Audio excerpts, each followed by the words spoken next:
네, 여러분 즐거운 식사 되셨죠? 맛있게 드셨습니까? 예, 저도 맛있게 먹었습니다. 자, 그러면 제16회 아시아미래포럼 오후 세션을 시작하겠습니다. 첫 번째 순서는요, 네 번째 기조발제 시간이 되겠는데요. 능력주의의 함정, 엘리트는 어떻게 불평등을 재생산하는가 라는 주제로 미국 예일 로스쿨의 데니얼 마코비츠 교수님께서 강연해 주시겠습니다. 굉장히 오전 강의 동안 또 오랜 시간 기다리셨기 때문에 역시 나오실 때에 또 우리 청중 여러분의 좋은 에너지를 받을 수 있도록 큰 박수로 환영해 주시기 바랍니다. 박수로 모시겠습니다.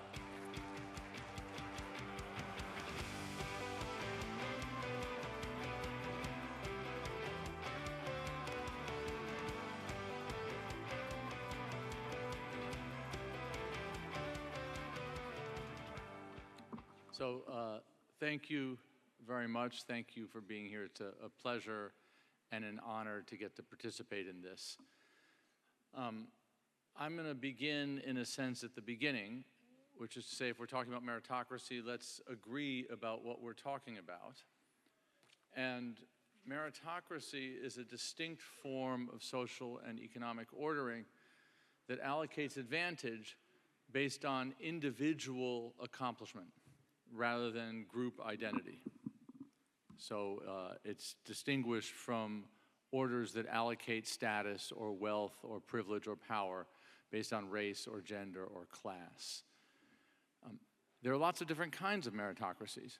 You know, one of the earliest meritocracies was the old Chinese meritocracy, which associated merit with a certain kind of classical erudition. The meritocracy that dominates the world today is a market meritocracy, which equates accomplishment with something like human capital, which is built in competitive schools and measured by tests and by grades, and is rewarded in competitive labor markets, where it's priced by wages. Now, what's going on in meritocracy, one of the reasons why meritocracy is so appealing is that it aspires to render the inequality and hierarchy that's inevitable in any complex society. In any complex society, there will be some people who have more power than others, some people who manage and others who are managed. But meritocracy tries to render that hierarchy acceptable in a dynamic and democratic society. Meritocrats, I mean, self-consciously understand themselves, in a sense, as making inequality okay. Meritocracy doesn't pretend that everyone ends up in the same place, but it legitimates the inequalities that arise. That's something the early meritocrats all understood. Here are some things that early meritocrats in the European tradition said. My favorite is the French, Émile Boutmy, who founded the Grande École Sciences Po, who expressly says that the point of meritocracy is that the upper classes might preserve their political hegemony by invoking the rights of the most capable. Now, if you work through what meritocrats mean by this, is that they identify two core virtues of meritocracy. The first is that meritocracy gives everyone a fair shot at getting ahead. Meritocracy's champions, in that sense, self-consciously aspire to open an old, closed aristocratic elite where you could get ahead only by having the right parents, but meritocracy opens it up to outsiders.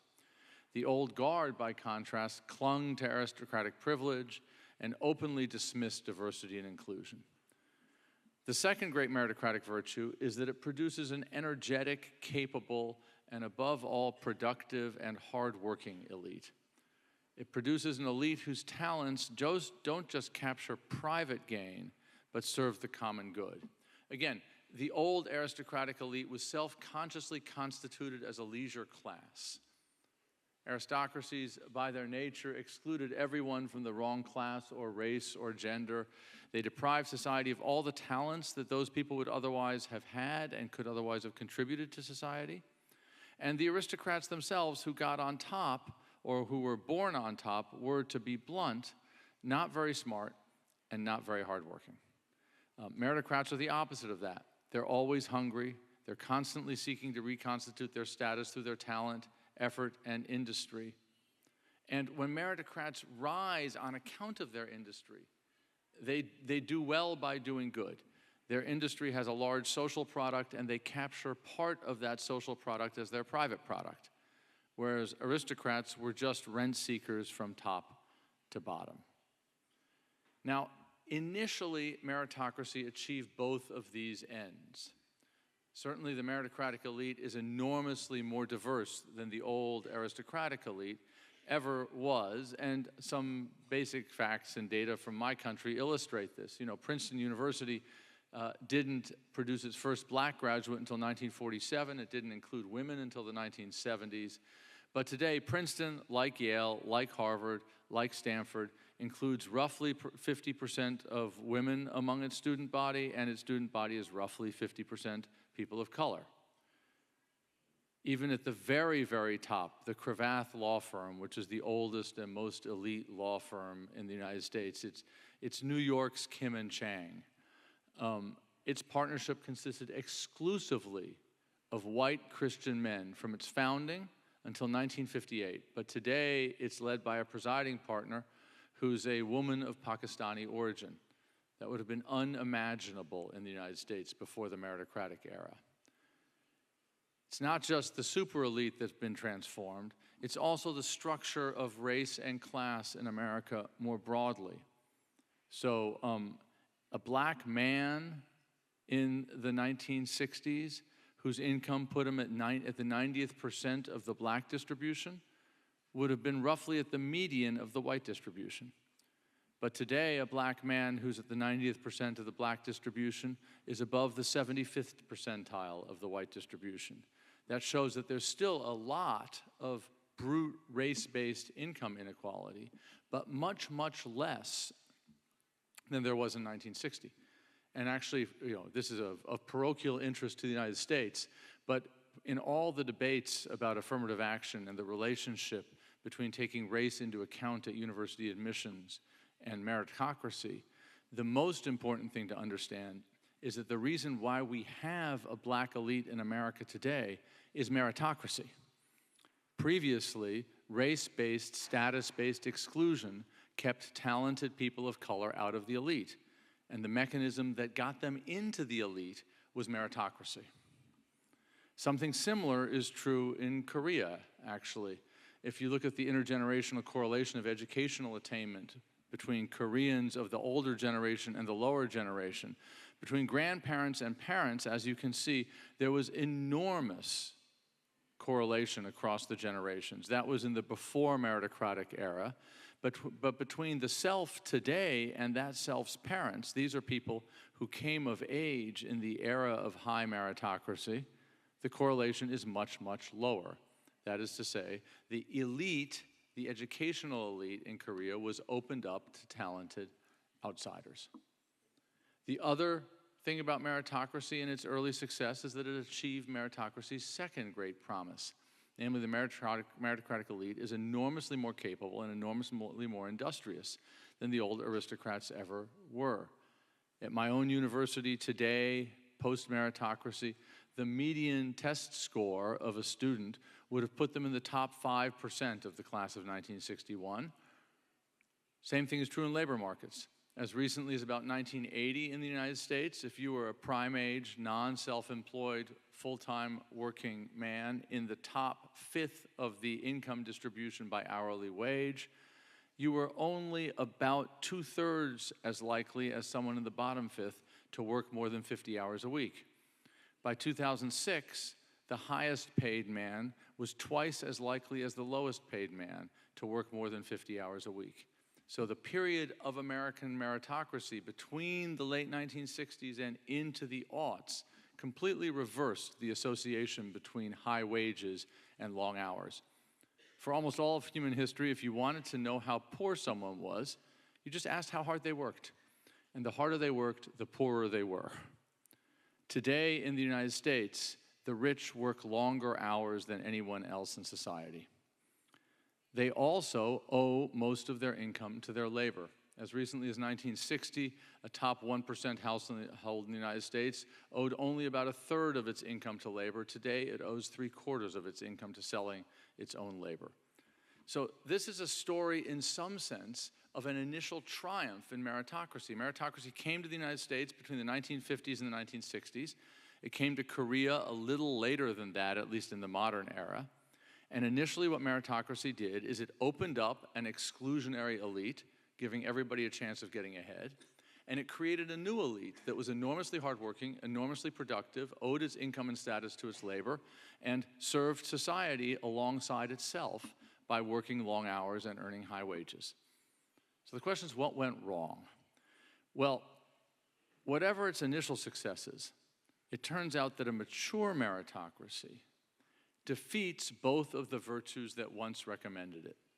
So whereas meritocracy initially opened up the elite to outsiders, meritocracy today more nearly blocks than promotes equality of opportunity. And whereas the meritocratic elite's ambitions once served the common good, today's meritocratic elite captures private returns at the expense of the public interest. Let's talk about the first of these. How does meritocracy now block equality of opportunity? Well, remember, meritocracy allocates advantage based on a combination of talent, effort, and training, because it allocates advantage based on accomplishment. And the inputs to accomplishment are three: talent, effort, and training. And anyone from any social group can have talent, and anyone from any social group can expend effort, but only the rich can afford to train their children. The old aristocrats lost out to meritocracy in its early days because they lacked the capacity and they lacked the inclination to train their children. They weren't very hardworking, they weren't very smart themselves, and they didn't know how to, and they didn't want to educate smart and hardworking children. But the meritocrats who won the first round of the meritocratic competition, well, they know how to train better than anybody else does. And they have an almost limitless talent, appetite for training their children. There's an old US-American baseball player, Cal Ripken Sr., who once said, "Practice doesn't make perfect. Perfect practice makes perfect." And what the meritocrats know how to do with their children is how to give them perfect practice. They know how to put them through effortful education that will lead them to succeed in the meritocratic competition. If you just look at how much meritocrats spend and how much rich people in the United States spend today on educating their children, as you can see at the elite private schools, where roughly 80% of households, 80% of children come from households in maybe the top 10 or 15% of the income distribution, the expenditure per pupil per year on educating students is about $75,000. The public school national average in the United States is between $12,000 and $15,000, whereas the average in a very poor state is about $8,000. So notice something striking here. The gap between the amount spent on a typical poor child and a typical middle-class child, namely about $4,000, is 1/15 of the gap between what's spent on a typical middle-class child and a typical rich child. So the great gap in investment in education in the United States today is not between the middle class and the poor, which is what it always used to be. It's between the rich and everybody else. And the figures in Korea are less extreme, but financially not that different. The gap between what's spent in private tutoring and what's spent in public education has grown over the past 20 years. And the ratio of the amount that a typical rich household spends on private tutoring and a typical poor household spends on private tutoring has also grown and is now very, very large. It's a factor of about 10-1. These differences in education produce enormous differences in childhood achievement. I'm obviously a party in interest here because I'm, among other things, a teacher, but the basic fact is that training works. People are good at things they're taught how to do, and they're especially good at things that they've been given perfect practice at. In the United States, the gap between the average middle schooler's academic scores on tests for somebody who's in the 90th percentile of the income distribution and the 50th percentile, that's the blue line, has grown steadily over the past 50 years, even as the gap between someone at the 50th percentile of the distribution and the 10th percentile has shrunk. So in education, the rich are leaving the middle class behind, even as the middle class and the poor converge. The size of the rich-poor gap is enormous. The red line on this figure shows you the rich-poor middle school achievement gap, and the dashed blue line shows you the white-black gap over time. And one thing you can see from this figure is that by 2000, the rich-poor gap had become larger than the white-black gap was in 1954. 1954 is the year Brown against Board of Education was decided in the United States. So economic inequality is now producing a greater difference in childhood academic achievement than apartheid did in the middle of the last century. Again, as with investment in schooling, the biggest gaps are not between the poor and the middle class, but rather between the middle class and the rich. The SAT, as probably many of you know, is the standardized test that dominates university admissions in the United States. The gap in the average SAT score between a child whose parents earn more than $200,000 and a middle-class child, a median child, is about 250 points, whereas the gap between a median child and a child whose family is at or below the poverty level is about 125 points. So the rich middle-class gap is twice as big as the middle-class poor gap. Those sorts of effects produce an enormously skewed elite. This is the odds of going to college in America today based on your parents' income rank. And just about the only thing more skewed than that is this, which is the quality of the college you attend based on your parents' income rank. In Korea, there are similar statistics, so that a child from the top fifth of the household income distribution is roughly 10 times more likely to attend a top 9 medical school than a child from the bottom fifth.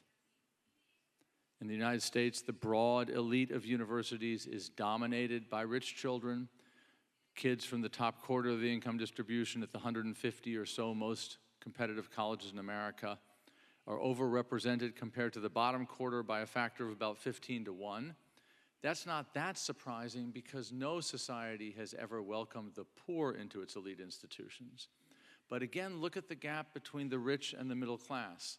Kids from the top quarter are overrepresented compared to kids from each of the middle 2 quarters by a factor of about 6 to 1.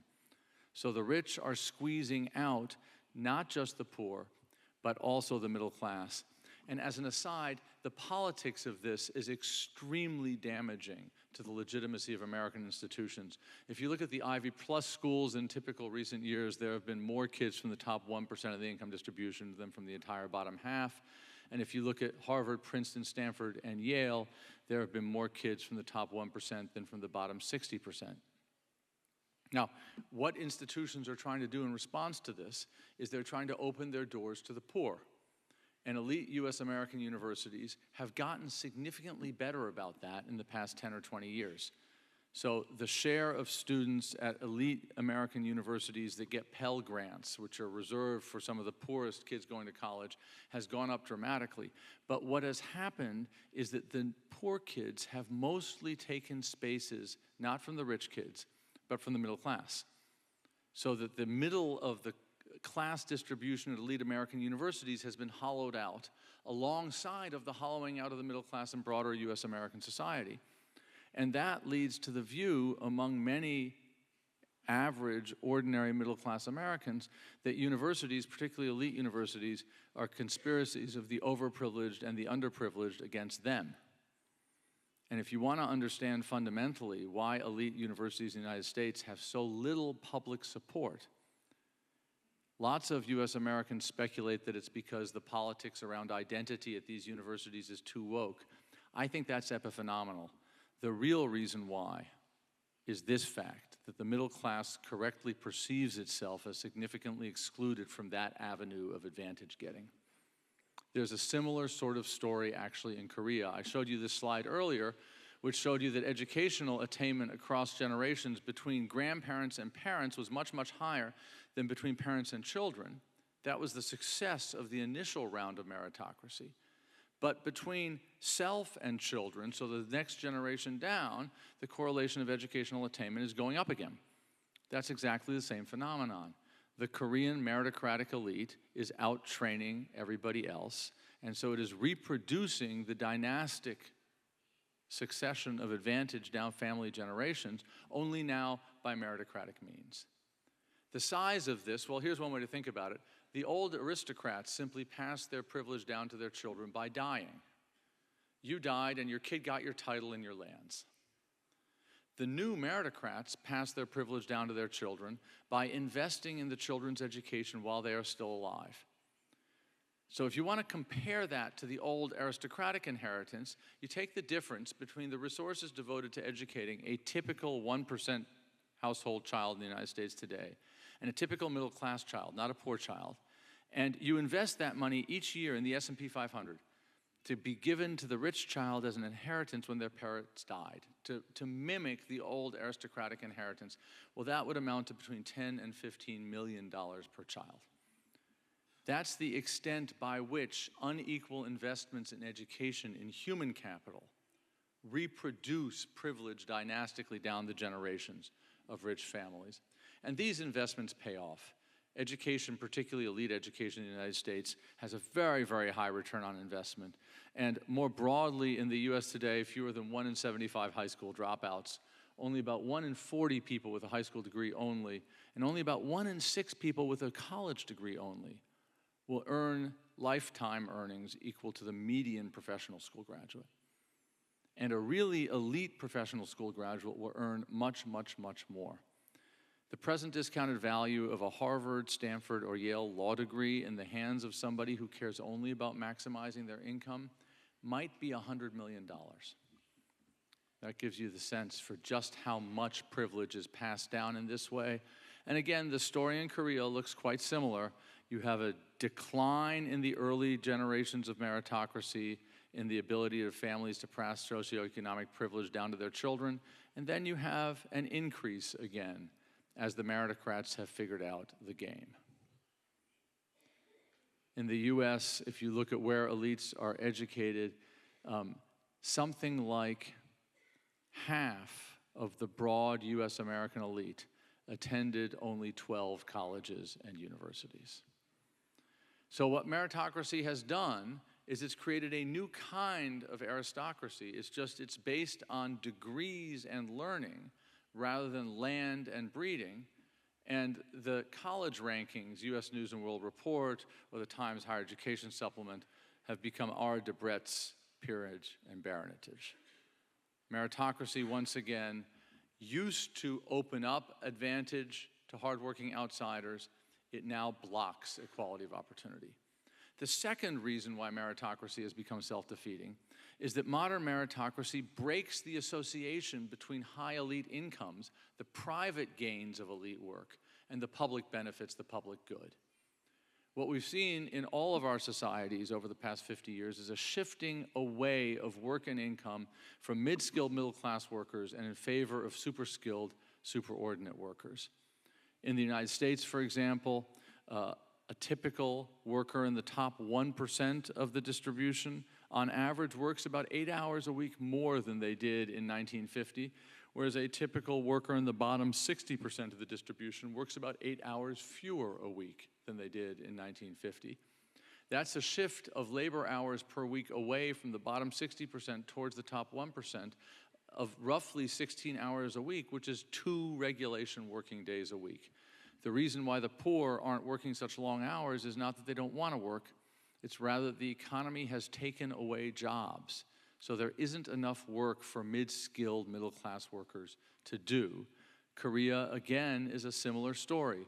Service and other sectors which employ highly skilled, highly educated workers have massively increased their share of employment since 1971, whereas manufacturing, mining, other less skilled industries have rapidly decreased their share of employment. The super elite jobs have super high incomes.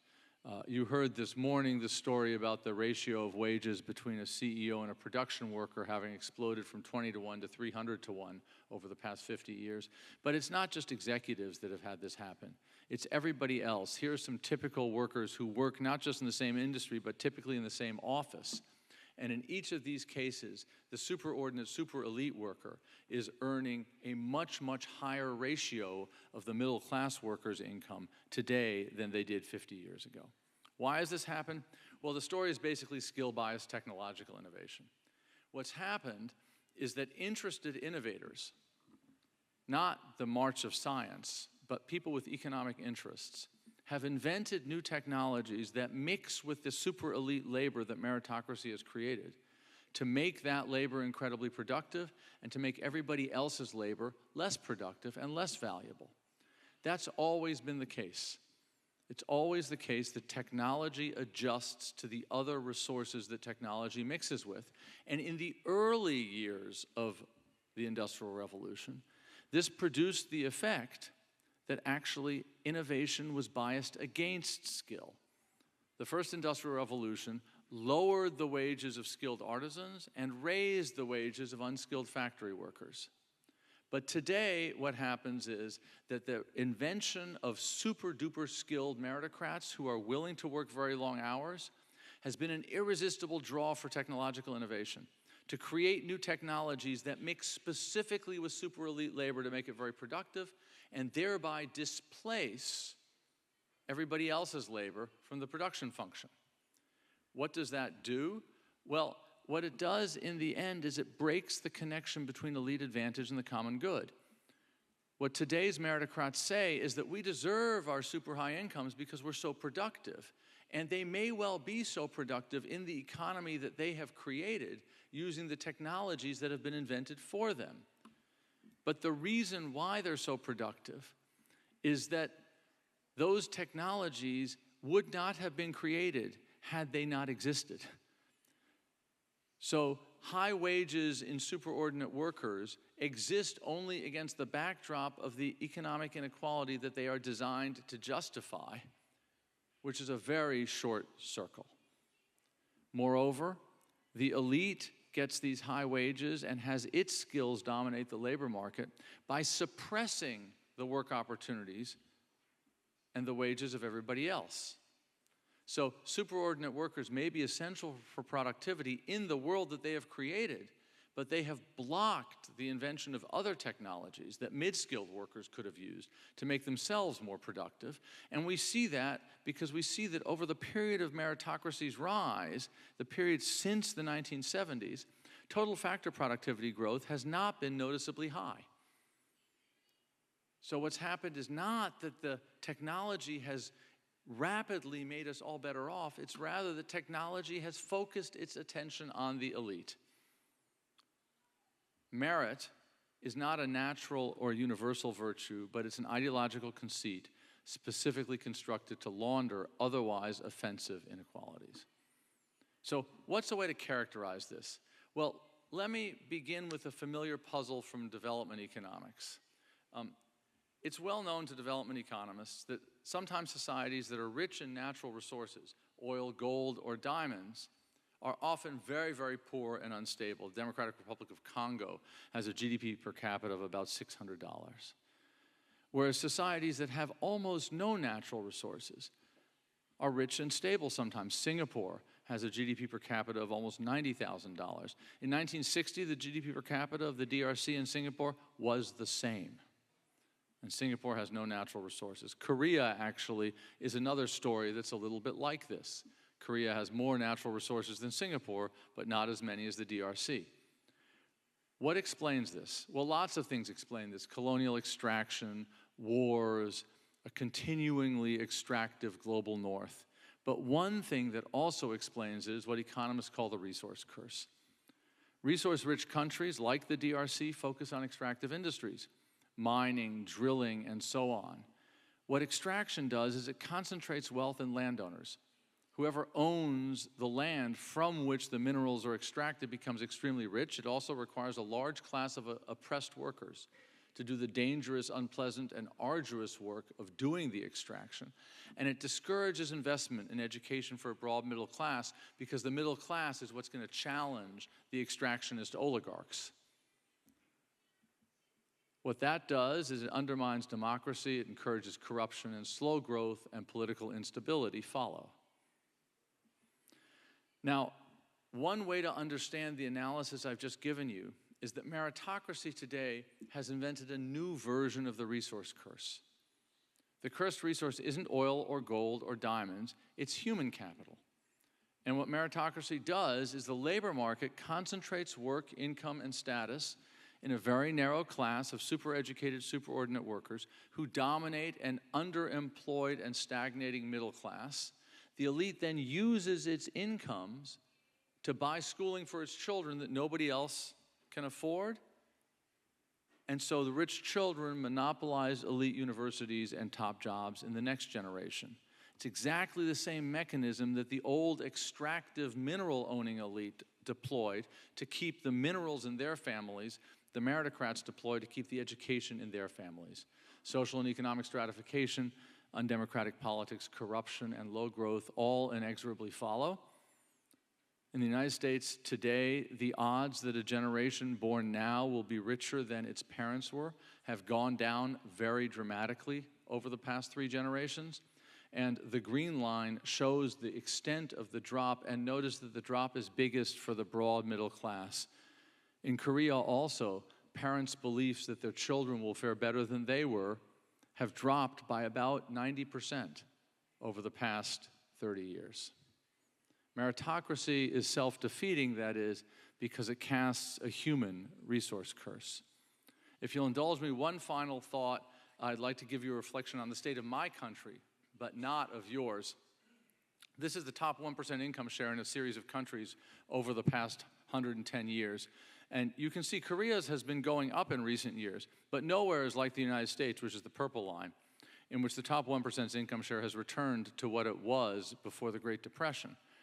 And this gives us a dark prognosis. One way to read the great histories of wealth concentration, Walter Scheidel's The Great Leveler, or Jeffrey Winter's Oligarchy, is that in all of human experience across all places and time, only a handful of societies have managed to unwind as much concentration of economic privilege in as narrow an elite as the United States faces today without pervasive violence, without succumbing to a domestic revolution or defeat in war against a foreign enemy. There is a glimmer of hope, which is that one of those societies was the United States in 1929. Thank you very much. 네, 고맙습니다. 다니엘 마코비츠 교수님의 강연 능력주의의 함정, 엘리트는 어떻게 불평등을 재생산하는가 라는 주제로 좋은 강연 해주셨습니다. 한국 사례 함께 비교해서 말씀해 주셔서 아주 이해가 더 쉽게 됐던 것 같습니다. 자, 이어서 5번째 기조발제로 넘어갑니다. 공정 담론의 역설, 민주주의를 위협하다는 주제로 영국 골드스미스 대학교의 조 리틀 교수님께서 강연해 주시겠습니다. 박수로 환영해 주십시오.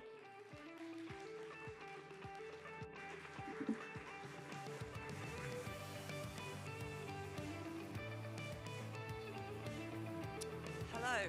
So thank you very much for inviting me. It's a pleasure and an honor to be here. And there really couldn't be a more important topic than the future of democracy right now. So I'm going to discuss how the far right is using and rebooting ideas of merit to create social division, sow fear, and destroy democracy. And there are, of course, connections to the previous paper, and I'm looking forward to discussing shared themes. So I'll start with a brief history of recent disagreements around meritocracy and its reactivation by the right. I'll argue that this revitalization or rebooting of meritocracy is an attempt to disguise our most significant contemporary global problem, which is the enormous transfer of wealth and power to a small, super-rich elite, a process inevitably resulting in de-democratization. And then I'll conclude by considering what the alternatives might look like in theory and in practice. So in 2017, I published a book about the problems with what I termed neoliberal meritocracy, examining its complex histories and how it came to be promoted as an organizing principle for so many contemporary societies. Meritocracy does have an important grain of democratic truth, as we've just heard, in that it rails against feudalism and ingrained privilege. And it's powerful because it opens up an idea of self-realization which isn't bound by class or birth. And yet it's also profoundly destructive for a range of reasons.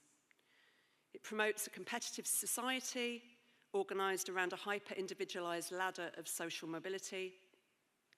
It's a system which tends to have just a few extreme winners and in which so-called losers are castigated.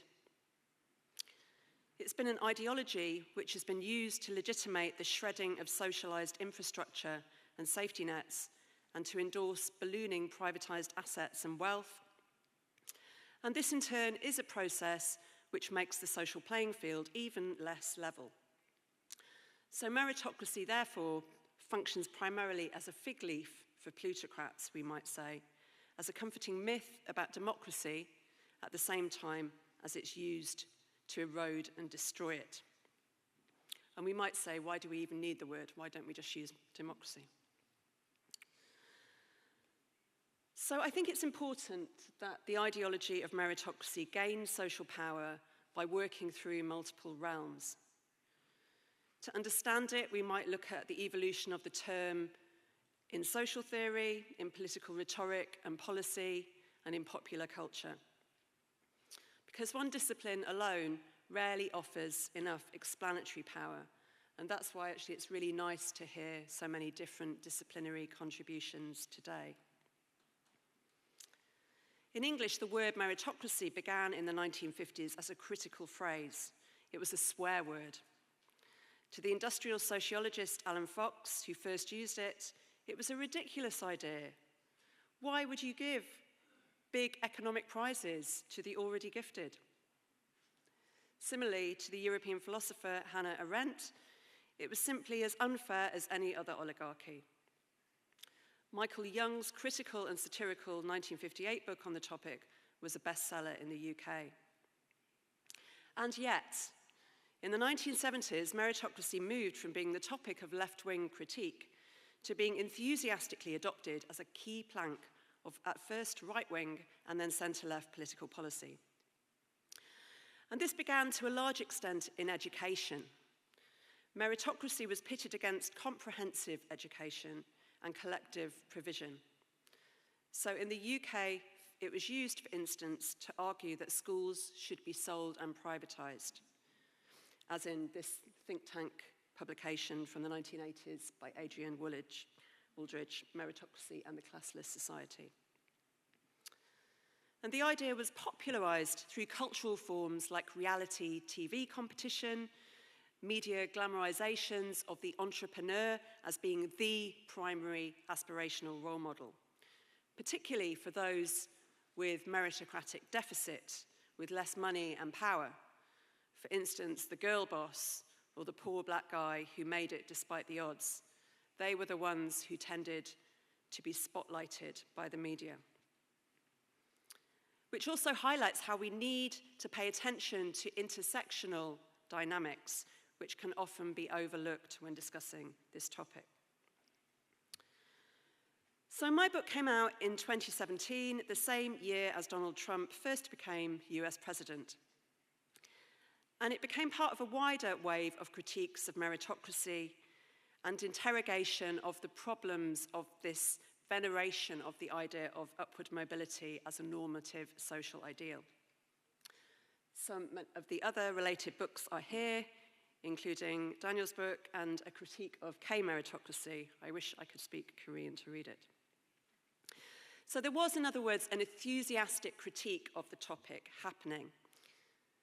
And this was to a large extent prompted by ballooning wealth inequalities, which had expanded along with neoliberal capitalism from the late 1970s, and which became turbocharged in subsequent decades through a variety of measures, including how governments dealt with the financial crisis of 2008 through privatization and austerity programs, through increasingly unregulated corporations embracing digital platform capitalism, and through the skyrocketing power of asset management companies. All these factors meant that the meritocratic dream was much further out of reach for far more people, and that the savagery of competitive individualism was becoming more unpleasant. So these critiques took place not only in academia, but in popular culture, and two of the most conspicuous examples being here. There started to be more attention given in academia and much more tentatively in some political policy, to the places and the people which were left behind. For instance, Michael Sandel conceptualized part of the problem as being meritocratic hubris, whereby winners were inhaling too deeply of their success, and this was a process which helps fuel right-wing populism. Now, the meaning of any term is never stable or static completely. It can always be contested, it can always be fought over. And the meaning of meritocracy at this time was indeed subject to contest.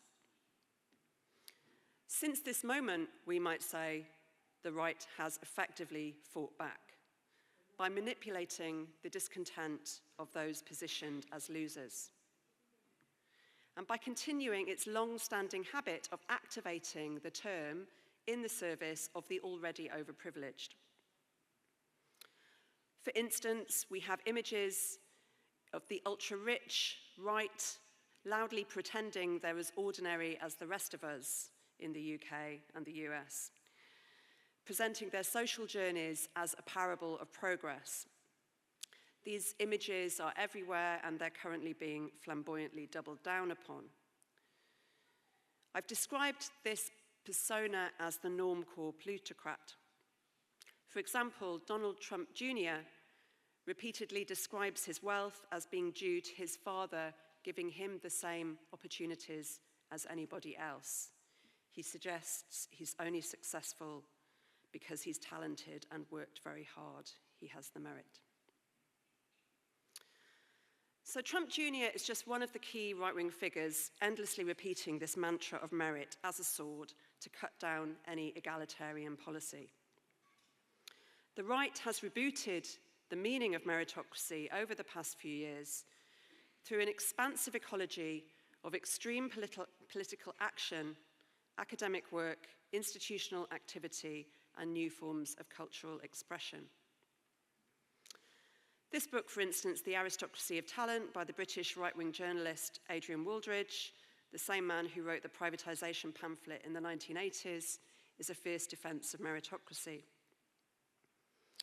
The new University of Austin in the US has also loudly ditched DEI, or diversity, equity, inclusion, in favor of MEI, or merit, excellence, and intelligence. And this mirrors how a range of US-based corporations have rolled back their DEI programs, encouraged by this right-wing charge, or coerced by this right-wing charge. As a book I'm currently working on with Joel Bakken and Andreas Hatzidakis argues, this is a process we might think of as corporate care stripping, as opposed to corporate care washing. Meritocracy has also become pitted against so-called woke culture by figures like Trump Jr. here, and by many conservative journalists, such as Heather McDonald in the US.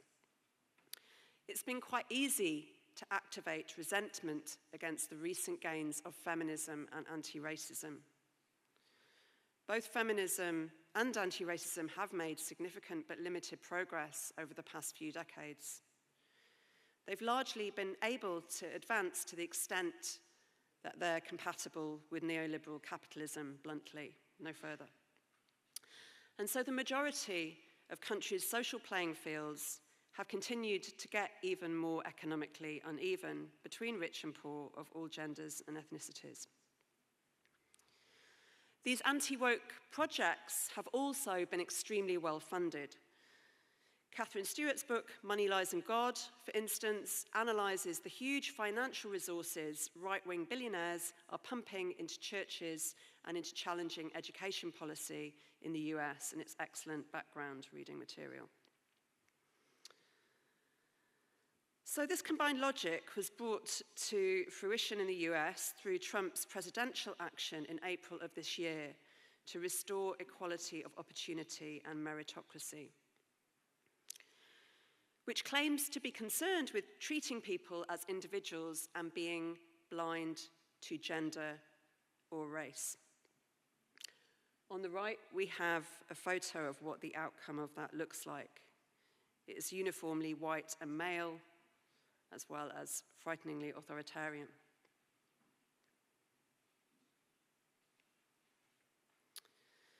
Such discourses are being mobilized to further impoverish the poor and to expand the wealth of a few, who in turn diminish democracy by buying their power. As I mentioned, the tendency towards expanding inequality, as Thomas Piketty, amongst others, has pointed out, has been endemic since the advent of neoliberal policies in political practice from the 1980s. And expanding inequality is, I understand, a significant trend here too in South Korea.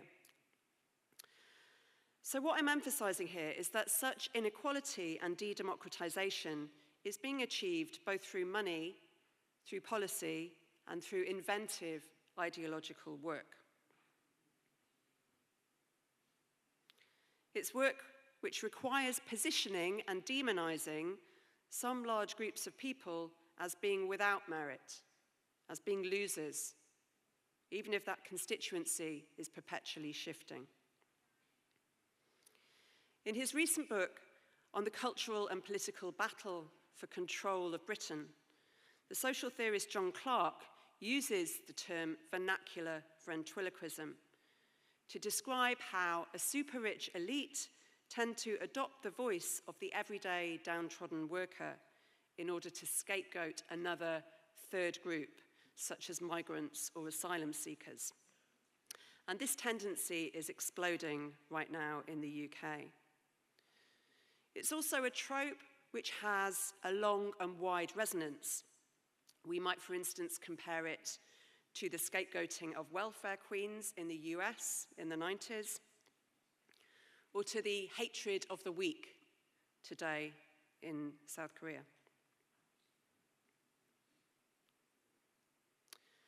Such scapegoating techniques have been pushed across countries in different ways, but with uneven and connected logics.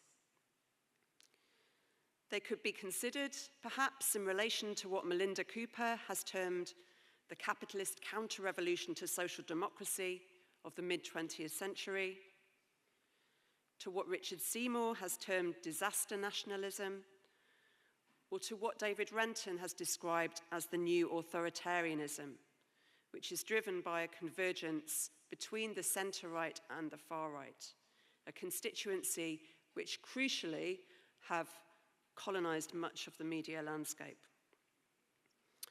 For instance, Elon Musk, Donald Trump's on-off sidekick, lover of democracy, hater of DEI, and aspiring trillionaire, has been beamed into far-right demonstrations in Germany and Britain. And these are rallies of nationalism and xenophobia, which have strands of fascism to them. They are rallies which have scapegoated immigrants and asylum seekers in particular. In other words, those people who are either on the bottom rung of the social ladder or in a boat, a dinghy, nowhere near it. Therefore, the right-wing reboot of meritocracy does not end well. It ends with astronomical wealth being funneled to a vastly privileged asset class, further clampdowns on democracy, and the rise of brutal and savage forms of authoritarianism. The landscape has been pulled in so many places very hard to the right.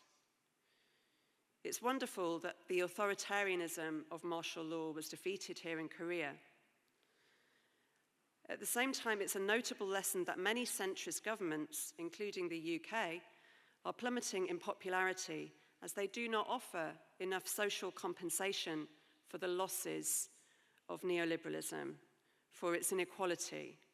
They don't offer sufficient democratic change, and they don't offer enough grounded optimism about the future.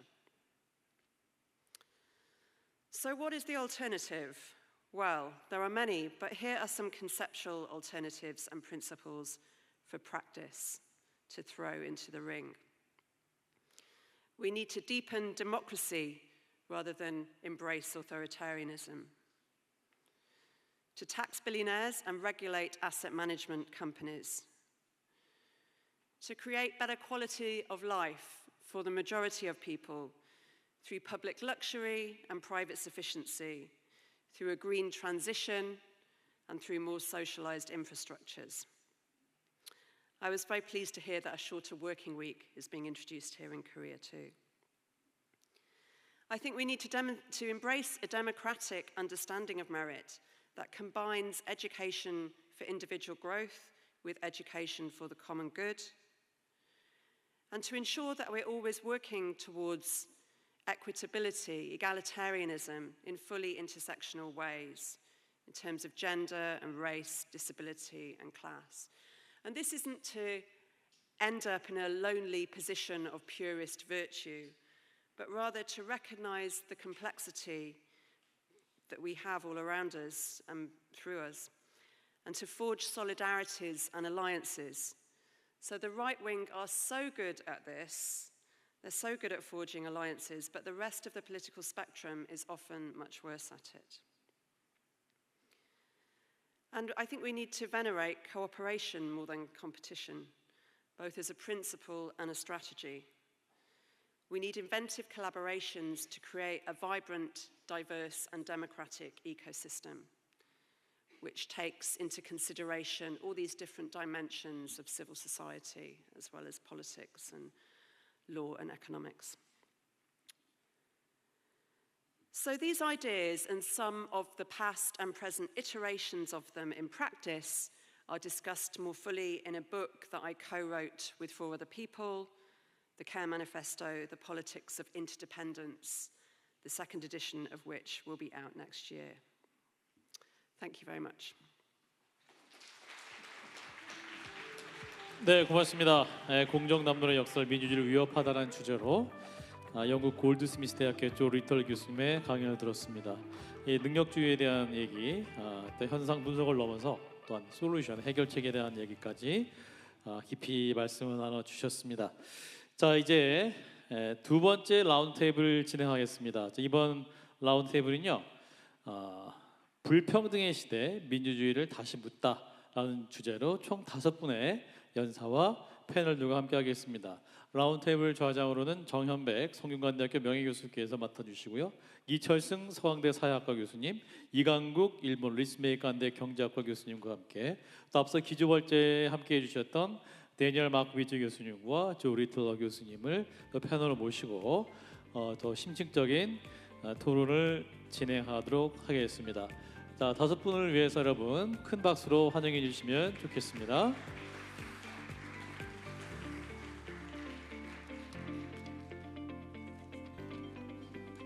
예, 제16회 아시아미래포럼 한국 사회 또 새로운 화두를 던지는 여러 가지 주제인데요. 자, 불평등의 시대 민주주의를 다시 묻다는 주제로 자, 이제 마이크를 좌장인 정현백 교수님께 넘기겠습니다. 교수님 부탁드립니다. 네, 여러분 안녕하세요. 이렇게 좋은 주제로 이루어지는 그 라운드 테이블 사회를 볼 수 있게 돼서 영광입니다. 여기 참석하신 4분들은 연구와 저서로서 이미 우리에게 많이 알려진 분들이어서 더 그렇습니다. 이미 발표해 주신 조 리틀러 선생님이랑 마코비츠 선생님이 이미 소개를 해 주셨고요. 나머지 토론자 2분은 그냥 시간을 절약하기 위해서 간단히 이강국 교수님은 일본 리쓰메이칸 대학의 경제학 교수로 계시지만 글을 많이 쓰고 계셔서 아마 여러분들에게 익숙하시리라 생각합니다.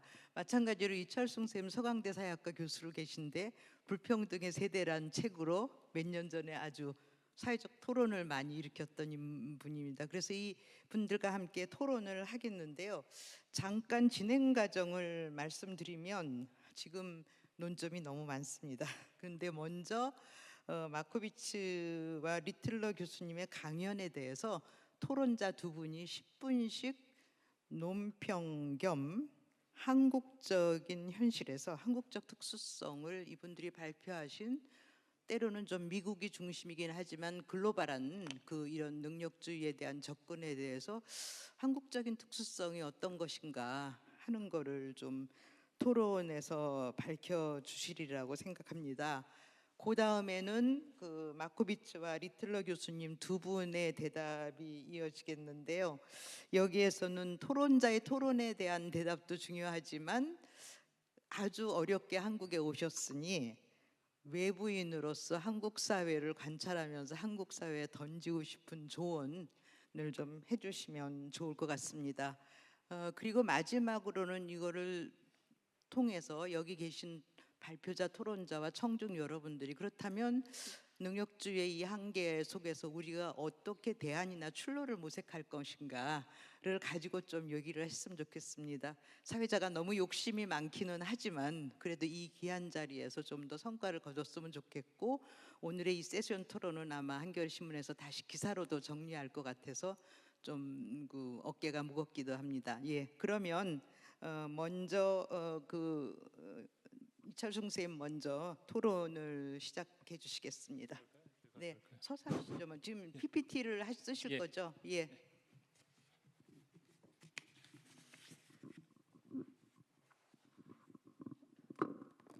이걸 쓰는 거. 아, 예. 예, 안녕하세요. 서강대 사회학과 이철승입니다. 예, 저희가 원래 이게 한글로 하느냐 영어로 하느냐 그 논의를 하다가 영어로 하기로 했습니다. 예, 지금 후회하고 있는데 예. 예, 일단 그래서 영어로 제가 발제를 하고 이제 다음에 그 토론 시간에 다시 이제 한글로 하는 그런 방향으로 가겠습니다. 저는 I'm sorry. yeah. First of all, yeah, I love the Professor Markovits and Joe Littler's books, and I actually assigned their books in my class. So my role is here, play on evil and to critically discuss their books and argument here. So let me start. So, well, meritocracy argument. So my role is here to think about how meritocracy is associated with the crisis of democracy. So, well, my understanding of the meritocracy is this. So there are three elements. One is increasing income and wealth return to education. And the other is meritocratic elites will build barriers around themselves as to block outsiders. And the third one is elite will transmit their wealth and occupational status through education. So simply summarizing their argument, too simple. But okay, let me think about other mechanisms. Yeah, first of all,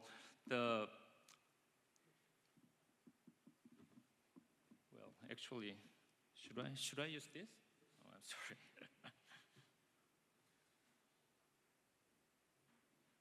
Yeah, I just talk about this. Well, it's MAGA's version, the Trumpian's version. They may say that, well, it is job insecurity, not merely meritocracy, that fuels mass discontent. People are upset about the loss of their jobs and incomes rather than simply meritocracy. And the second is that, well, it is immigrants that makes those working class people upset about the democracy. And the third, it is trade with China and other developing nations like Korea and Taiwan and Vietnam that create that the hillbilly elegy is written by the Vice President Vance. So, well, and they will say that it is democratic elites who enabled all these processes over the last several decades. So, in this MAGA's argument, well, many scholars also mention these things to explain the emergence of right-wing populism globally. Well, let me talk about other factors as well. It may be Christian Democrat, not Democrat, sorry, Christian, the conservative Christians, they have fueled fears of immigrant and foreign goods and globalization. And also, long-term inflation since the coronavirus pandemic and the technological disruption primarily driven by artificial intelligence, these things probably shatter the stability of post-war democratic consensus.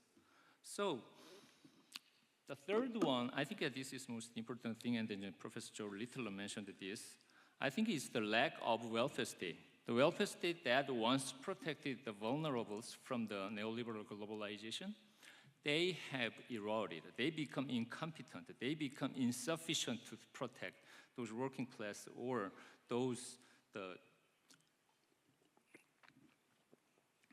people suffered from globalization.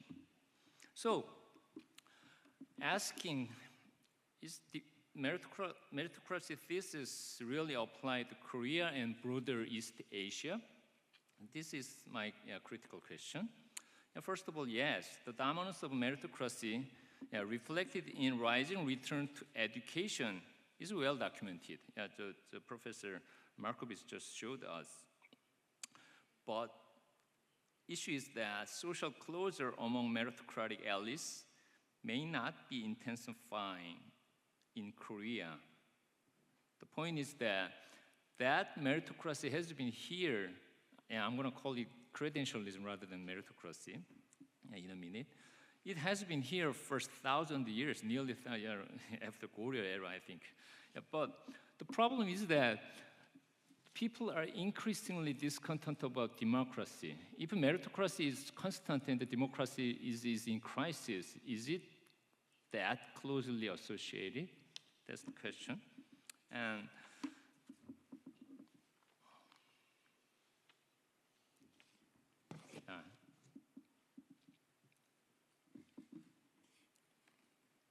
so my final questions to Professor Markovits and Littler are two things, and then I quickly move to my own questions to ourselves.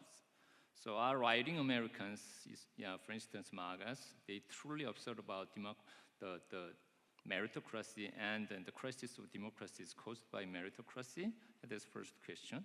And I suggested a couple of things here, and then I hope the Professor Markovits and Joe Littler that make comments about those other factors. And the second one is, would rising populism in the United States and then UK and Europe fade, disappear, if the education system of liberal market economy were replaced by a more egalitarian model like Germany's? So that's my second question. And my third question is, can meritocracy explain the recent crisis of democracy in Korea?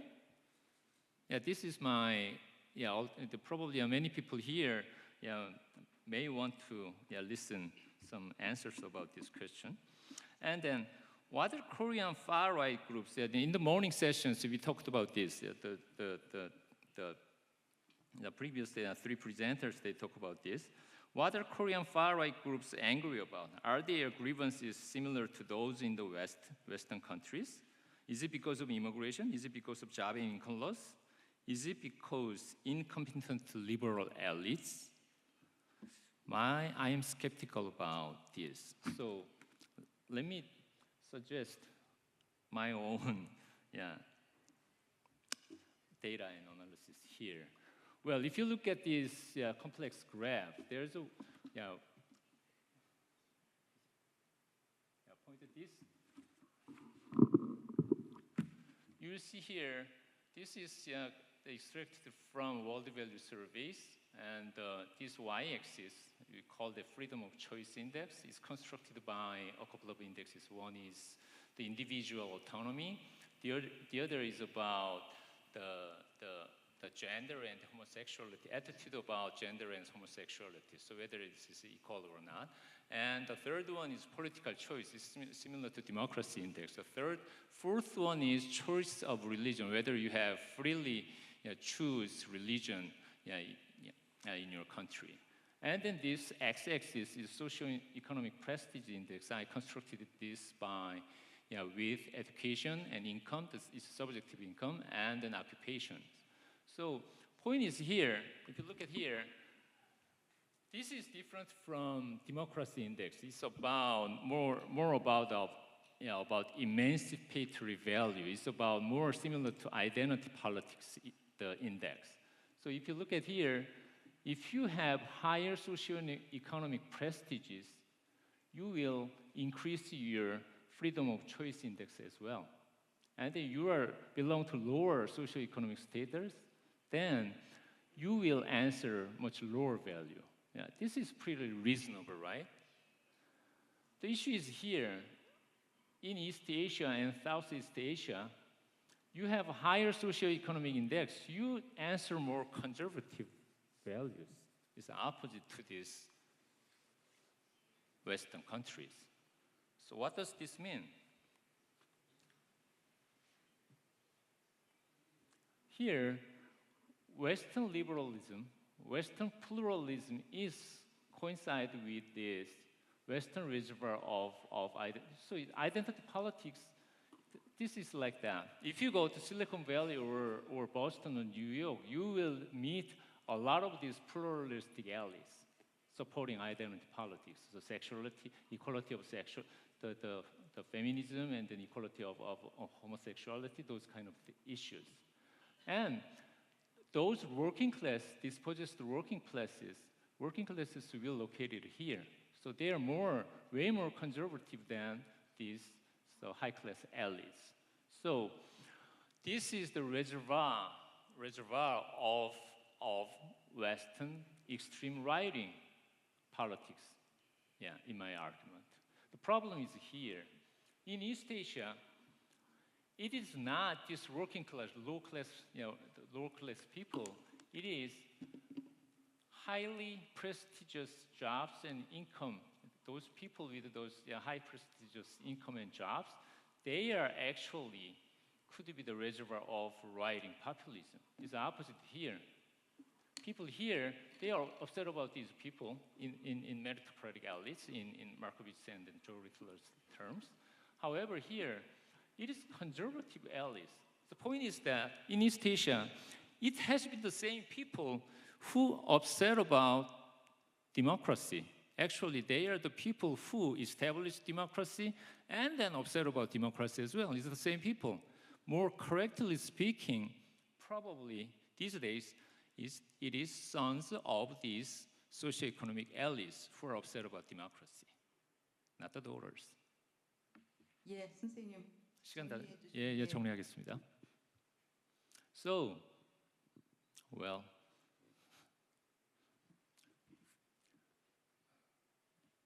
let me explain this one maybe last in 30 seconds. If you look at this is the last 25 years of income trajectories in Korea for younger people. You will see that initially this gap between upper class men and then the upper class women, it's a local scale, it's pretty wide. And then it's becoming narrower and narrower recently, right? And then if you look at here, it's the low class men and the middle class women. This has been also becoming wider and wider. The point is that in labor market, the lower class, the upper class men and women have been competing against each other fiercely. I think this is the fundamental basis of right-wing populism among younger people recently. The reason is that it's not just the rise of feminism, it's the change of labor market competition. Women are doing much better than before, and then young men are developing their fear about losing their opportunities compared to their parents. I think that's the economic basis of rise of right-wing populism. I'm not going to say that right-wing populism yet, but potentially right-wing populism among the young male men. So that's my hypothesis, and probably it may be the disgruntled working class people displaced from their jobs and income and communities who have led the rise of extreme right-wing populism in the West. But it may be the disaffected sons, not the daughters, of socioeconomic elites, fearful of shrinking opportunities for prestigious positions and high incomes, who have fueled the rise of right-wing populism in South Korea. So that is my argument, and I should move my turn to the next person. Thank you. 네, 감사합니다. 이어서 이강국 교수님 해주시고 저 10분 지켜주시면 어떨지요, 선생님?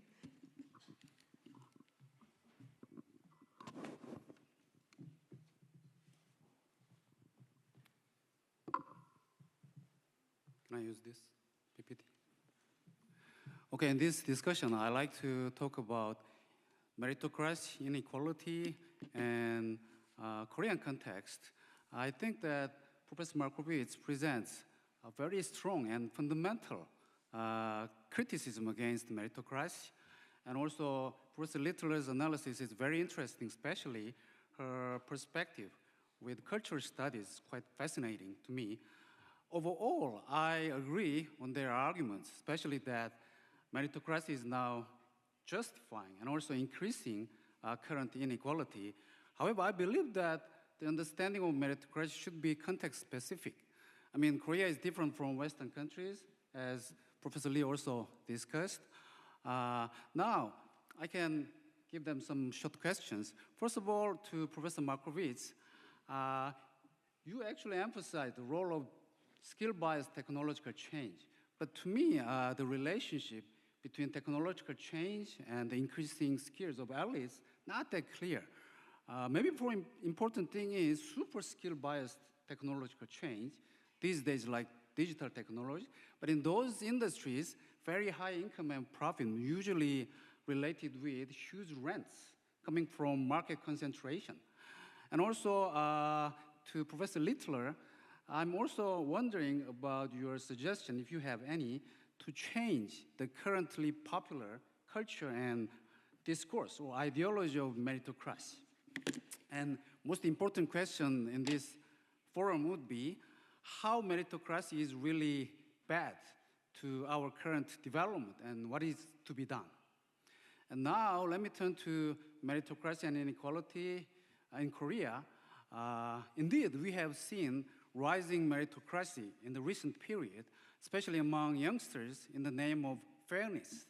But lots of people argue that their notion of fairness is just formal fairness about the process, right? And Korean meritocracy is just a rent-seeking version based on only tests, so-called testocracy. I think that makes sense. Together with that, we also observed that Korean society changing more and more conservative if you look at survey results. So these trends are interrelated, I believe. However, what about income inequality? Very interestingly, inequality has been falling since the 2010s. And also, in spite of widespread concern, there is only limited and mixed evidence to support the rise in inequality of opportunity. So I believe that the picture of meritocracy and inequality in Korea is quite complex. And this graph shows falling Gini coefficient in Korea after 2010. And however, I really think that the most important fault line of inequality in Korea is this large gap of wage between the large companies and small and medium-sized companies. If you look at the left panel, small and medium-sized companies' hourly wage is just 56% of large companies. In some respects, I really think that there are several areas we need to have maybe more meritocracy or more fairness, such as in the working place, because we have got really strong seniority-based pay. And also, we still have aristocratic inheritance in top income levels, such as Jebel family. This is showing very strong seniority-based pay in Korea. If you work for more than 30 years, luckily in the same company, then your wage is like 3 times initial pay. Anyways, I think all of us, we recognize the serious problems of meritocracy and worrying about rising inequality. So what is to be done is we really need to make more efforts to reduce income inequality because it is closely related with inequality in opportunity. So in the Korean context, as I said, we really need more efforts to reduce the serious wage gap by firm size, maybe by promoting fair trade between large companies and subcontractor companies, or if possible, ensuring profit sharing between them, and more importantly, empowering workers, bargaining power in smaller companies.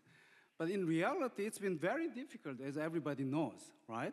So alternatives could be, more effectively, we can try to raise the income tax rate, especially on the upper middle class, because right now in Korea, because of lots of tax deductions, the effective tax rate for top 10% or 20%, extremely low.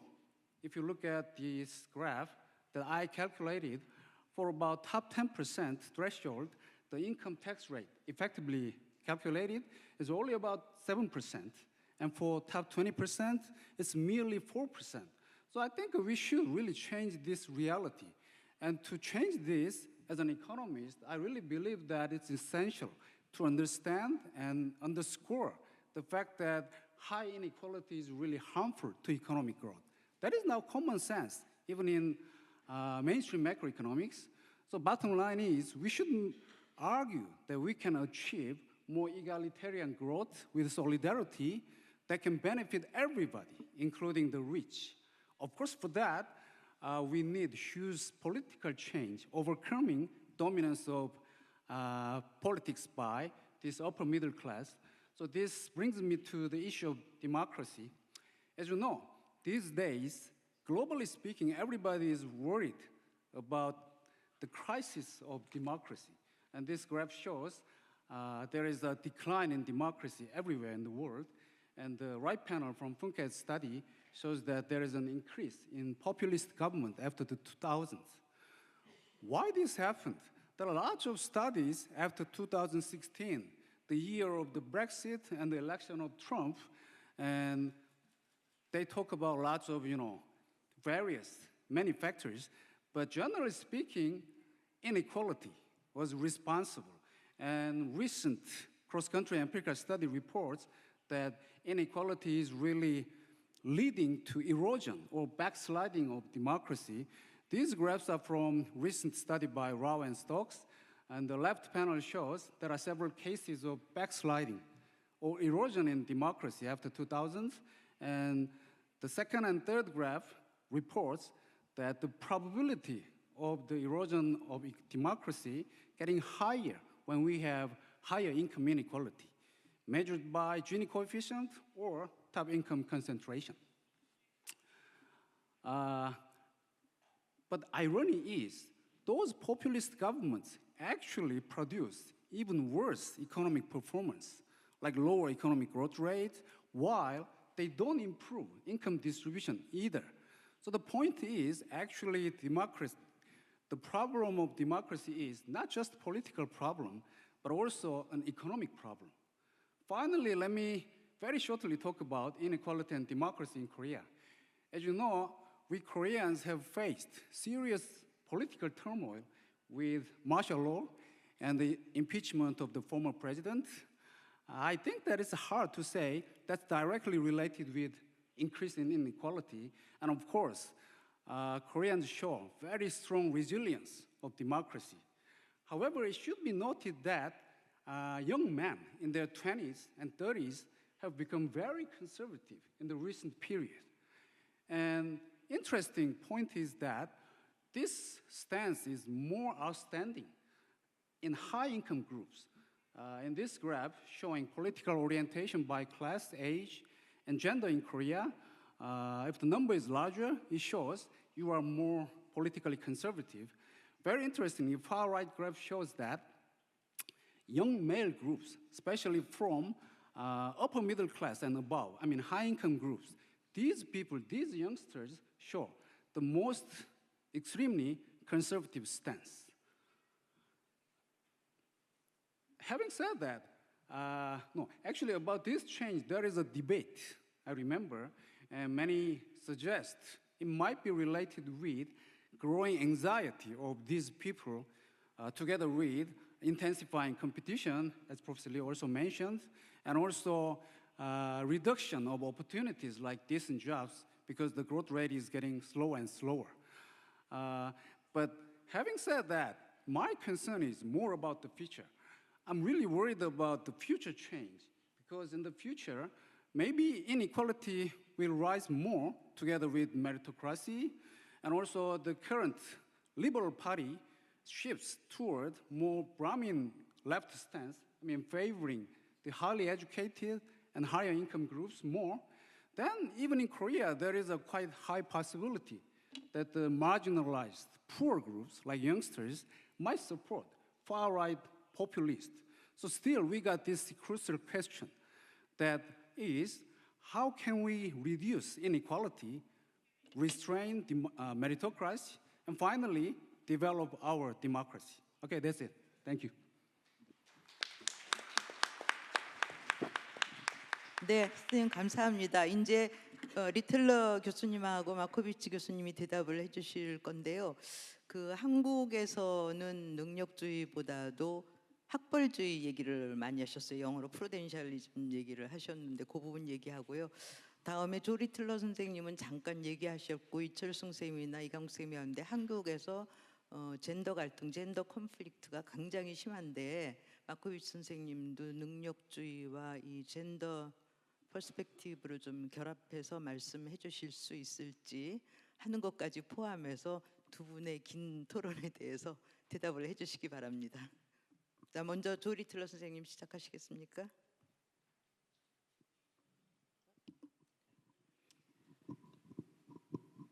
Thank you so much. And it's really interesting to learn much more about Korea as well. So yes, I know Korea has distinct gender regime that's different from, say, the UK or the US. And it's interesting to conjecture as an outsider what might make that settlement better. But obviously I don't want to say too much because my knowledge base is low. But I would say that the solution to those difficulties are never to throw women under the bus or to embrace a very narrow corporate version of feminism which ignores the vast tranches of people's life experiences. So in other words, that brings us back, I think, to the question of democracy and egalitarianism. And that seems to me to be the inevitable way forward to move away from the inequalities for which meritocracy in recent years has become a fig leaf or an alibi, and to imagine and create more forms of egalitarianism on multiple levels. So how come the question in a way is to flip it around, isn't it? And to think about how we can make the majority of people's lives better so that different groups don't get scapegoated. How can we create a decent quality of life for the majority? How can we ensure that the grievances that people feel can be dealt with at source rather than scapegoating women? 네, 이어서 마코비츠 교수님 말씀해 주시기 바랍니다. Great, thanks. Thank you, by the way, for fascinating arguments from both commentators. With respect to gender, let me say something initially about the United States and then something a little more general.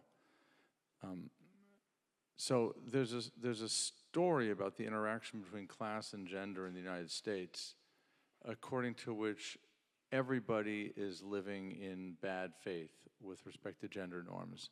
And let me explain what I mean by that. If you ask US Americans in the bottom half of the income distribution, for example, is it important that sex be maintained within marriage and that marriage should have a traditional structure and that wives should earn less than husbands?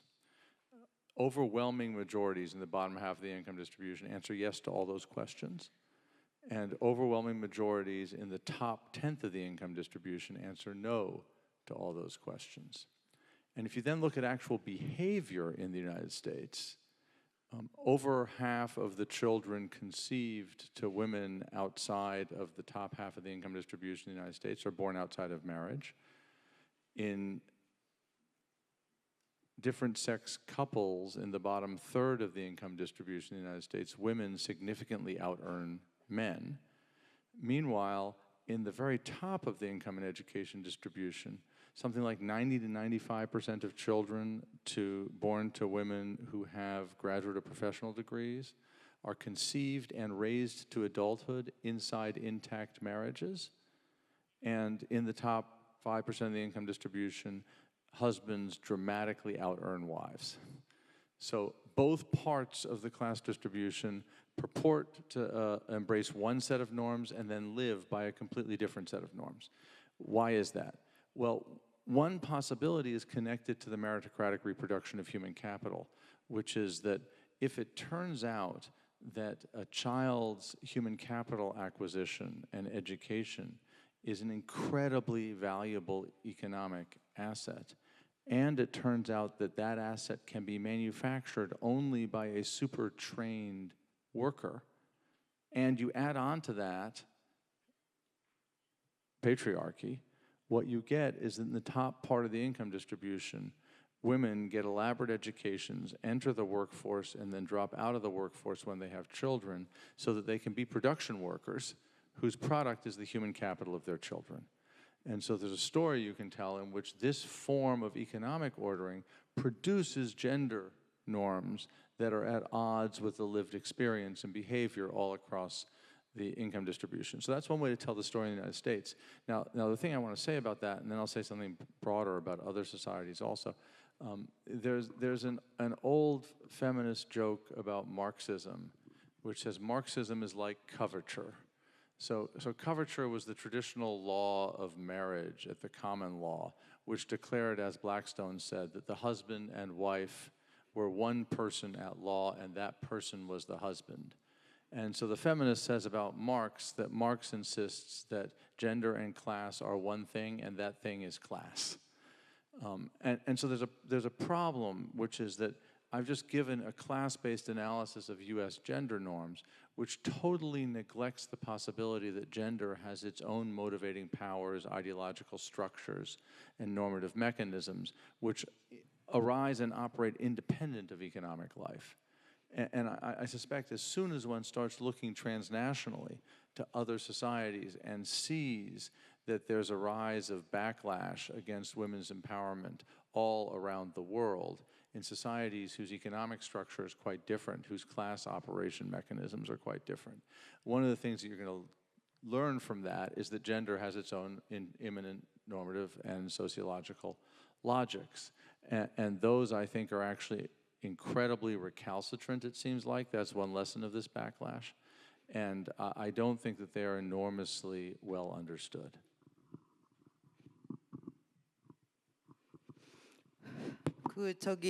제가 여기 지금 성평등가족부 장관님도 배우려고 와 계시거든요. 그래서 젠더 문제와 능력주의 관련을 조금 더 얘기를 해주시면 장관님도 정책에 반영하는데 도움이 될 것 같아서 제가 여쭙는데 지금 젠더 얘기 많이 하셨는데요. 그 동아시아에서의 그 어떤 차이점 같은 거에 대해서도 추가로 얘기를 하실 수 있으면, 지금 두 분이 이제 동아시아에서의 그 메리토크라시가 가지는 다른 그 특수성이 있는데 그 부분도 조금 혹시 얘기해 주시면 좋겠고요. 그 사이에 잠깐 말씀드리면 청중들이 그 보내주신 질문이 있는데요. 그 질문은 뭐냐 하면은 불평등이라는 건 소득이나 이런 것만이 아니라 존중받을 권리나 자존감에 있어서도 굉장한 차이가 있는데 그런 부분에 대해서 이제 그 민주주의 의제로 불평등 속에 이거를 자존감이나 존중받을 권리 같은 거를 포함할 수 있는가 하는 질문이 있고요. 그다음에 오늘날 우리 사회나 국제사회에서는 자원의 저주보다는 계층화의 심각성은 금융시장과 관련해서 진행되고 있는데 이런 부분, 금융시장의 어떤 계층 고착화에 관련된 관계를 어떻게 생각하시는지 하는 것과, 또 다른 거는 질문이 많습니다. 만약에 우리가 능력주의를 비판한다면 이후에 justice after meritocracy를 상상할 수가 있는데 능력이 아니라 그럼 기준이 무엇이 되어야 할 것인가 하는 것고, 이것과 연관해서 공정, 페어니스와 이 능력주의 사이에가 깊이 스며들어 있는데 한국에서는 공정이라는 개념에 이 부분에 대해서 어떻게 생각하시는지, 아주 질문이 너무 많습니다. 근데 이 질문에 대해서 두 분이 대답해 주실 수 있으면 먼저 하시고 그 다음에 토론자 두 분도 추가로 하시면 좋겠습니다. 혹시. 너무 질문이 많은가요, 선생님? Yeah, I'm trying to process them all. Thank you. Very good questions. So yes, there are distinctions to be made, aren't there, between economic redistribution and recognition and rights, and that's important. And we need to ensure that discrimination is tackled, that exploitation and abuse is dealt with. Those are distinct areas. They're also related. So patriarchy is globally endemic, but it's also very highly differentiated. And it's notable that in places and spaces where there is generally more egalitarianism economically, combined with democracy, there tends to be less patriarchy. So Scandinavia and Iceland are good examples of that, even though they obviously have other problems as well. So yes, very good points there. Thank you. And the second question was? 금융위기나 금융이 사회계층의 형성에 굉장히 중요한 영향을 미치고 있어서 오히려 이런 것들이 능력주의보다도 더 강하게 작동하고 있는 거 아니냐, 이제 그런 질문을 하셨습니다. Yeah. So I think a lot of the discussion is interesting, has circulated around income, and that is very important. But we need to also think about assets. So there's a lot of interesting work in sociology at the moment, which is focused on what gets called the asset economy and how assets, individualized assets, are key to understanding, say, class background in a way that they just weren't 50 years ago. So those need to be factored into the equation too. And I think, Daniel, you talked about that, so perhaps I'll pass over to you now.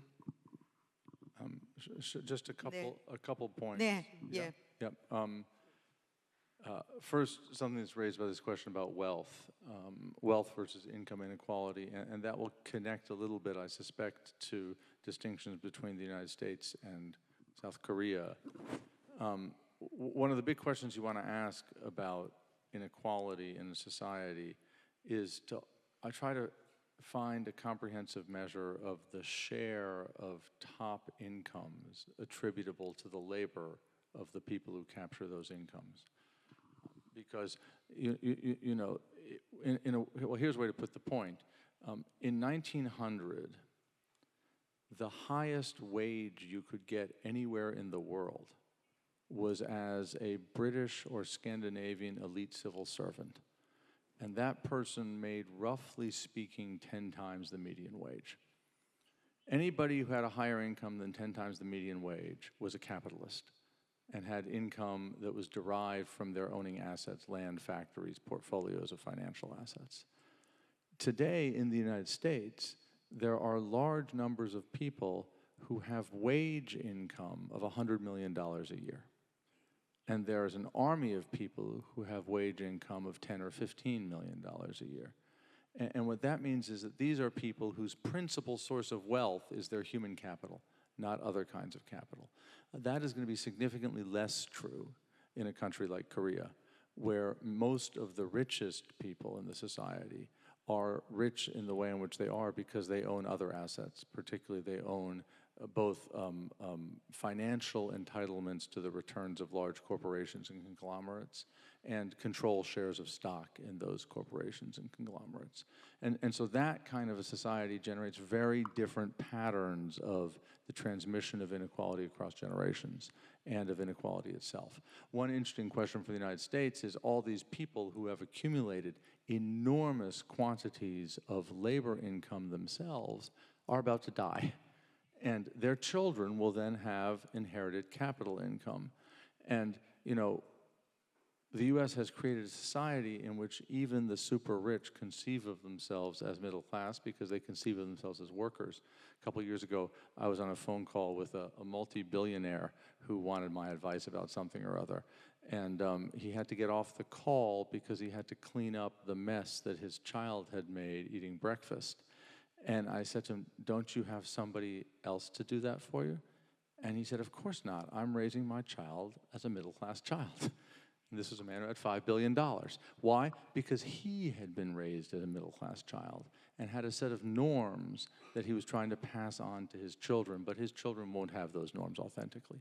So one very interesting question is whether societies like the US are going to start looking more like societies like Korea in the next generation, or whether extreme forms of high labor income that started in the US are moving to Korea. So if you look at elite Korean legal practice or elite Korean investment banking, it's starting to get wages that look a little bit like US wages.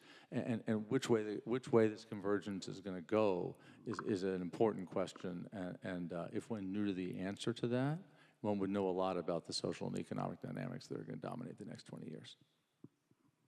네, 이강국 선생님, 이철 선생님 두 분 간단하게 대답해 주시죠. 예. 지금 너무 많은 이슈가 지금 제기되고 있어서 저는 아까 말씀드렸던 그 젊은 세대 사이에서 이제 구구 정치 문제에 대해서 추가로 조금 이야기를 하고 마치겠습니다. 그러니까 이제 제가 말씀드렸던 거는 그 노동 시장의 문제를 해결하지 않고서는 이 젊은 세대의 젠더워나 그 구구 파퓰리즘의 가능성, 아직까지 저는 구구 파퓰리즘이라고까지 얘기하기는 그렇고, 예, 구구 정치의 위험성을 해결할 수 없다라는 게 이제 제 메시지예요. 그러니까 이제 그런 거죠. 제가 이제 제 책에서 간단히 한 이야기인데, 젊은 남성, 그 청년 남성은 결혼하기 위해서 경쟁하고, 젊은 청년 여성은 경쟁하기 위해서 결혼하지 않는다라는 이야기를 했거든요. 따라서 그들은 경쟁의 장에서는 만날 수 있지만 결혼의 장에서는 만날 수 없다라는 이제 비극적인 우리의 저출산 문제까지 이제 제가 이야기를 그렇게 했는데, 이걸 이제 이 문제를 해결하기 위한 가장 빠른 시급한 문제는 노동시장에서 숨통이 트여야 된다는 거죠. 노동시장에서 이들한테 좋은 잡들이 많이 제공이 되어야 되는데 상황은 정반대로 지난 10년 동안, 20년 동안 흘러갔지요. 그래서 그 한국에서 메리토크라시, 그러니까 능력주의의 문제는 제가 보기에는 딱 두 가지로 요약이 됩니다. 하나는 좋은 대학에 들어가는 거예요. 두 번째는 대기업에 들어가는 거예요. 그 두 가지 두 번의 시험 기회를 향해서 젊은 세대 20대, 10대, 20대를 다 갈아넣는 시스템인데요. 이 이유는 대기업 정규직을 젊은 세대 20대에 들어가 놓으면 나머지 삶이 보장이 되거든요. 그러니까 역설적으로 이야기해서 20대 이후에 대기업 정규직을 확보한 사람에게는 메리토크라시를 걱정할 필요가 없습니다. 능력주의가 더 이상 작동하지 않아요. 왜냐하면 대기업에 들어가는 순간, 공기업에 들어가는 순간, 공무원이 되는 순간부터 제대로 평가하는 시스템을 우리는 가지고 있지 않습니다. 그래서 아까 마코비츠 교수님이 이야기한 인디비주얼 어빌러티에 대한 평가 시스템이 우린 존재하지 않아요. 처음 들어갈 때 시험 2번, 대기업과 좋은 대학 시험 그때 결정되고 그 다음에는 평가하지 않습니다. 우리는. 네, 놀라운 일이지요.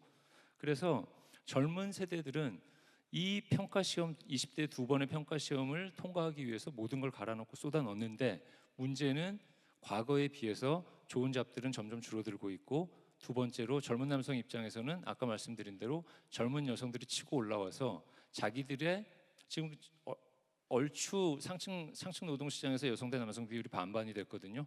저 때는 3대 1이었어요. 근데 그게 반반으로 바뀌면서 젊은 남성들이 들어갈 자리들이 부족해진 거죠. 젊은 여성들도 마찬가지인데 젊은 여성들은 상대적으로 확대됐다고 느끼고 젊은 남성들은 이게 줄어들었다고 느끼는 거죠. 그래서 나오는 결론은 뭐냐면은 윗세대 아버지 어머니 부모님 세대에 비해서 자신들은 그러한 지위에 다다를 수 없다는 공포심이에요. 이게 한국의 메리토크라시의 비극이라고 저는 봐요. 그러니까 메리토크라시의 문제는 서구와는 오히려 반대라기보다는 조금 다르게, 메리토크라시를 믿고 자신들의 10대, 20대를 갈아 넣었는데 그 약속을 이루지 못할 거라는 공포. 저는 여기에서 그 우파 파퓰리즘 내지는 우파청 그 구구화의 그 청년 세대 구구화의 단초가 이 노동시장에 문제 있다고 저는 보는 것이죠. 예. 네, 이강국 선생님 얘기해 주시죠. 네, 먼저 그 금융에 관한 질문을 주셨는데 제가 아까 그 프레젠테이션에서 2010년대 뒤로 사실 소득 불평등은 계속적으로 떨어지고 있지만 자산 불평등을 보면 그렇지 않습니다. 실제로 뭐 집값이 굉장히 많이 올랐고요. 그래서 그 능력주의나 그리고 보수화에 경도되고 있는 청년들의 불만에는 분명히 자산 불평등이라든가 집값 상승 이런 문제가 있다라고 생각을 합니다. 그렇게 생각을 하면 사실은 지금 정부는 현재보다 훨씬 더 많은 노력을 기울여야 되지 않을까 생각이 들고, 예를 들어서 뭐 집값을 잡기 위해서 세금도 진작 올렸어야 되고 그리고 금융규제도 좀 더 이펙티브하게 강화했어야 되는데 굉장히 늦다라는 생각이 들어서 좀 아쉽고요. 두 번째로 이제 노동시장 문제가 관련해서 얘기를 드리면 아까 제가 이제 노동시장에서는 대기업과 그리고 중소기업 사이에 임금 격차가 워낙 크기 때문에 그 부분을 어떻게든 줄이거나 아니면 뭐 실효소득세율을 올리는 게 중요하다고 얘기 드렸는데, 뿐만 아니라 이렇게 불평등을 줄일 뿐만 아니라 정부 입장에서는 사실은 더 많은 기회를 청년들이 가질 수 있도록 좋은 일자리를 만든다든가 뭐 그것을 위해서 성장이 필요할 테니까 경제 성장을 촉진하기 위해서 굉장히 적극적인 산업 정책을 편다든가 하는 노력도 꼭 필요하다고 생각을 합니다. 근데 이제 현재 정부의 그런 방향을 보면 뭐 AI를 굉장히 강조하고 있고 성장을 집중하는 그런 모습을 보이고 있긴 하지만 사실 AI에 집중하는 그 결과가 어떻게 보면 생산성을 높이는 과정에서 일자리는 사라질 수도 있는 거고요. 그런 사실은 변화가 불평등을 심화시킬 수도 있기 때문에 오히려 좀 걱정이 되는 거죠. 그 반면에 예를 들어서 뭐 다른 OECD 국가와 비교했을 때 공공부문 일자리는 여전히 부족한 상황이기 때문에 좀 더 그 디지털한 일자리를 공공부문에서 뭐 돌봄 노동이라든가 이런 부분까지 포함해서 이런 것들을 많이 만들어내는 그런 노력들이 꼭 필요하지 않을까라고 생각을 합니다. 예. 사회자가 지금 시간 다 됐는데 개입을 해서 했는데 잠깐 제가 두 분 한국 쪽의 토론을 들으면서 메리토크라시 능력주의가 사회적 경제적 불평등만이 아니라 담론으로서 디스코스로도 작동하고 있는 거 아니냐, 그 부분을 우리가 조금 더 신경 써야 되지 않는가, 특히 외국에서 오신 두 부분의 발표를 들으면서 그런 생각을 했고요.